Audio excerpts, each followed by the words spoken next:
Di situ gue bener-bener tidur selama kalau kurang lebih kalau nggak salah 4 atau 5 hari gitu di sana, dimana gue merasakan apa yang dirasakan orang-orang di Palu. Was-was aja tidur gitu loh, ada suatu jatuh dikit kita kayak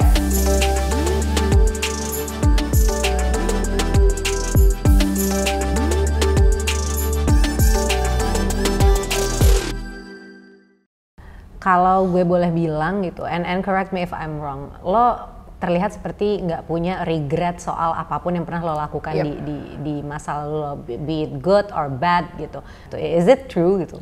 Gue nggak ngerasa gue regret, lebih ke arah gini loh. Kalau gue tuh nggak regret tentang apapun yang kesalahan yang pernah gue lakukan di past. Tapi mungkin gue regret bagaimana kesalahan-kesalahan gue itu membuat istilahnya orang-orang lain itu rugi gitu loh. Itu yang lebih ke arah itu yang gue regret. Tapi apapun orang-orang yang pernah gue temuin, misalnya mereka tuh pernah berbuat jahat sama gue apa segala macem, yang pernah gue temuin, yang pernah gue lakukan jelek apa segala macam di masa lalu, itu gue gak regret. Kenapa? Karena kalau misalnya gak ada kesalahan-kesalahan yang gue lakukan itu, gue gak akan bisa belajar menjadi pribadi yang jauh lebih baik lagi. Karena manusia tanpa kesalahan, mereka tidak akan grow gitu loh. Karena sebenarnya manusia itu adalah tempat di mana kesalahan-kesalahan berada. Dan kesalahan-kesalahan itu adalah pilihan manusia sendiri, bagaimana kesalahan itu apakah akan menjadi sesuatu yang mereka sesali dan mereka pundungkan seumur hidupnya, atau mereka akan melihat dari masalah itu dan mereka menjadikan sesuatu yang jauh lebih baik untuk dirinya di masa ke depan gitu loh. Karena let's say kalau misalnya ada orang yang pernah jahat sama gue di masa lalu dan gue berharap kayak kalau gue gak ketemu sama dia, gue bisa lebih happy. Tapi menurut gue, dengan gue ketemu sama dia, dengan gue ketemu orang let's say pacar atau temen atau siapa yang pernah ngianatin kita, dengan gue ketemu orang ini, gue yakin gue juga memberi manfaat ke dia dan gue memberi suatu pelajaran untuk dia dan dia juga memberi pelajaran buat gue, which is nextnya kalau misalnya gue merasa disakiti sama orang karena misalnya saya perkataan A atau perlakuan A, berarti gue nggak boleh melakukan perlakuan A dan perkataan A kepada orang lain karena gue tahu rasa itu sakit gitu loh. Let's say sesimpel di hubungan kayak, karena gue pernah mungkin diselingkuhin, kayak masa gue harus selingkuhin orang karena gue tahu rasanya sakitnya diselingkuhin gitu loh. Jadi kayak kalau ditanya kayak gue dikasih kehidupan kedua dan gue dikasih untuk kayak Rin, apakah lu mau mengulang lagi hidup lu dari awal dan ketemu orang-orang yang sama lagi dari awal, atau lu mau completely beda dari awal? I would say gue bakal pilih yang pertama. Gue akan ulang lagi nggak apa-apa, tapi kayak mungkin make it a little bit different gitu loh. Kayak ya gue akan tetap bertemu dengan orang-orang ini, gue akan tahu kesalahan-kesalahan ini dan gue mungkin akan lebih kayak how to deal with my mistakes better gitu loh.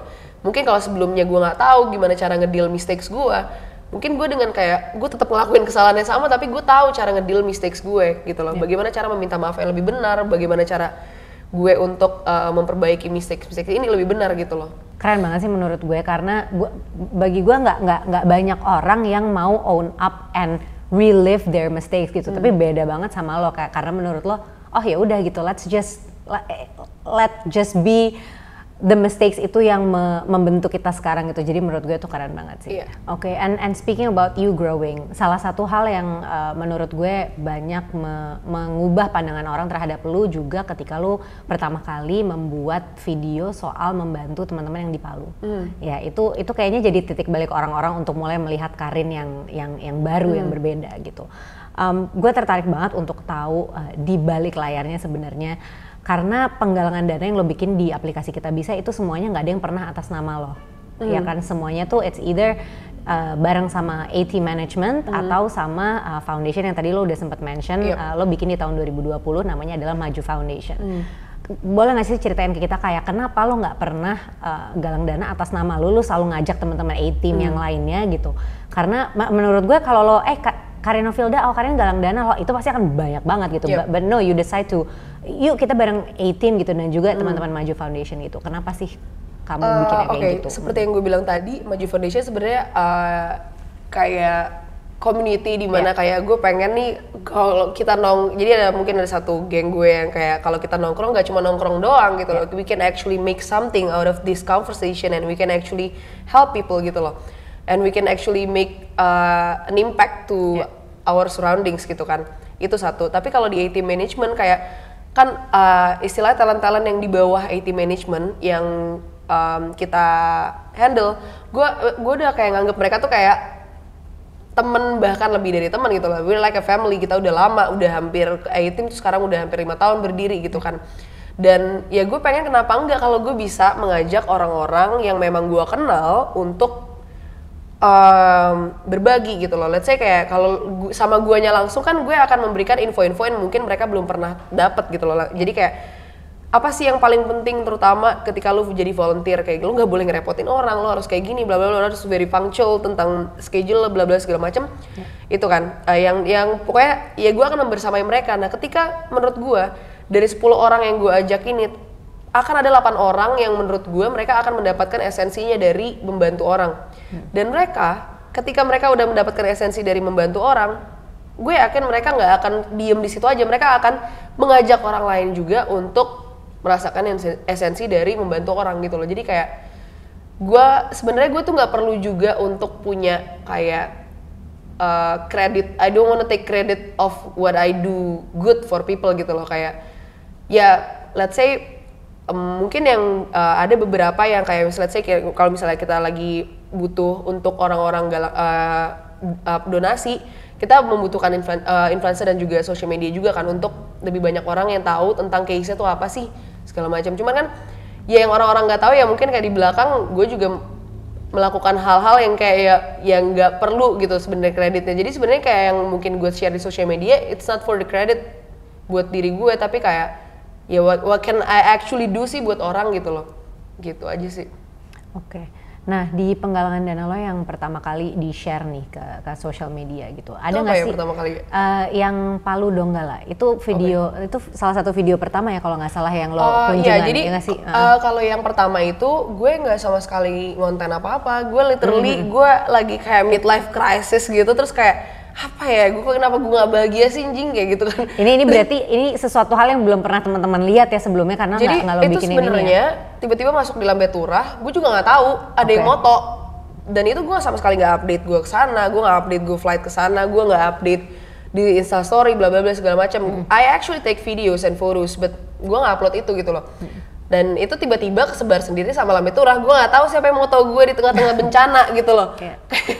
Gue ya entahlah. Oke, nah itu boleh diceritain nggak apa aja yang lo lihat di situ, dan itu can I say that itu adalah salah satu kayak prompt lo untuk kemudian kayak oke, gue mau share nih perjalanan gue bantuin orang gitu.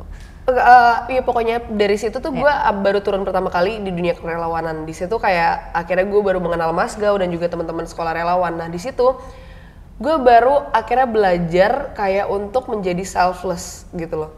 Kayak nggak mungkin dong kayak kita lagi bantu orang kita harus tidur di tempat tidur yang nyaman bla bla bla. Ya literally di situ belajar untuk ingat bahwa roda itu tuh berputar, bahwa kita tuh nggak akan stay selamanya di atas, akan ada waktu orang lain berganti untuk menggantikan posisi kita gitu loh.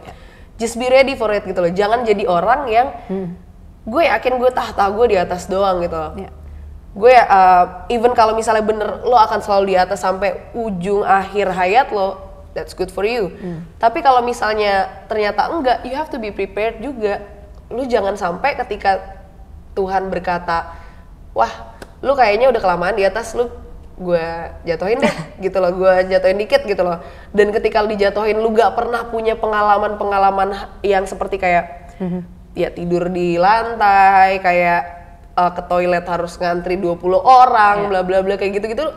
Lu akan kaget, ujung-ujungnya lu akan ya stres sendiri, depresi sendiri, dan bisa berujung kepada ya mengakhiri hidup gitu loh. Kalau misalnya lu nggak di-prepare, diri lu tuh nggak di-prepare untuk hal-hal seperti itu gitu loh. Jadi kayak ya mungkin itu yang gue dapat juga, jadi gue jadi ngerasa kayak selfless di sana, kayak lebih kayak ya kalau misalnya mau mandi nggak ngantri ya berarti lo harus bangun pagi gitu loh. Lu berarti harus bangun jam 3 pagi gitu.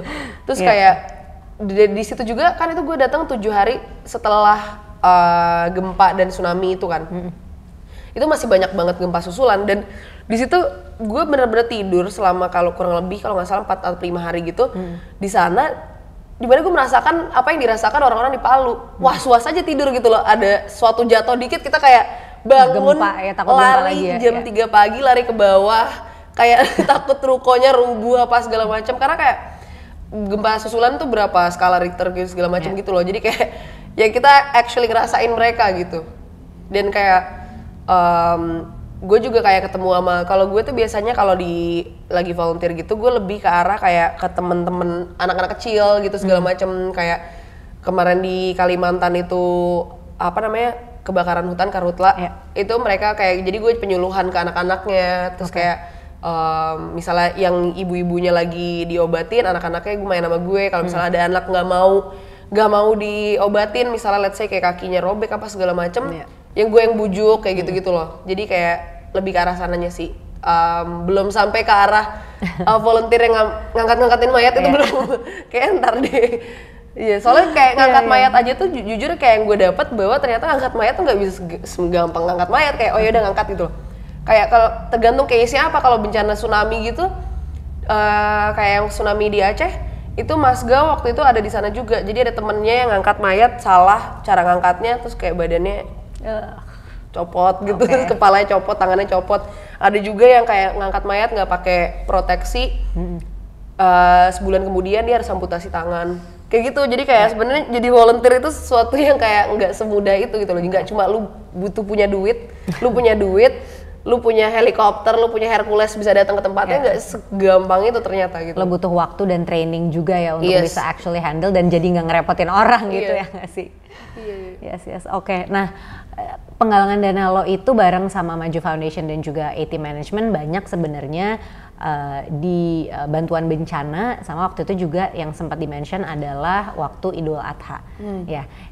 In the future, kira-kira lo ada plan nggak sih untuk bikin misalnya penggalangan dana untuk isu-isu lain yang you care about? Pasti sih, gue mungkin lebih ke arah mungkin kalau misalnya ada campaign feminis, tapi cuman kan itu kan kayak orang-orang aja belum mengerti betul tentang apa sih arti feminis itu sendiri gitu loh. Mungkin itu yang perlu kita canangkan lagi lah nanti ke depannya gitu. Terus kayak gue pengen sih sebenarnya yang gue kepengen banget adalah gue tuh ada sempat kepikiran gue pengen bikin campaign di mana kayak gue ngasih ke 500 orang untuk konsultasi gratis ke psikolog. At least untuk mereka tahu kalau psikolog tuh seperti apa sih. Karena banyak banget orang yang memang mereka nggak pernah nyoba psikolog dan mereka nggak pernah tahu karena mereka nggak punya resource-nya gitu loh. Mereka nggak punya duitnya untuk psikolog, karena psikolog yang mungkin bisa dibilang bagus atau mungkin ya standar yang oke lah gitu loh, kan nggak murah gitu loh, kayak sejam aja 1,5 juta, 1 juta gitu loh. Jadi kayak gue pengen banget 500 orang dalam waktu 5 hari, atau mungkin kalau misalnya bisa lebih besar daripada itu ya bisa gue lakuin juga. Jadi kayak mungkin gue nanti bakal gabung sama bokap juga, bokap mungkin dari RSAL, mungkin ada juga psikolog-psikolog kenalan temen bokap yang bisa mau juga di sana. Jadi kayak dalam satu hari itu ada 100 orang yang kayak bisa konsultasi gratis gitu loh. Gitu sih yang mungkin gue pengen banget sih galang dana untuk itu gitu loh. Dan kayak sebenarnya kita udah sempat ada obrolan di Maju Foundation kayak ayo keluarin duit masing-masing berapa, kayak kita aja deh yang bikin gitu, kita nggak butuh duit donasi deh, kita coba bikin gitu loh. Cuman kayak kemarin nggak terrealisasi karena tiba-tiba pandemi gitu loh. Jadi kayak nggak mungkin kita membantu orang terus kita blunder bikin new COVID case kan, jadi gitu sih.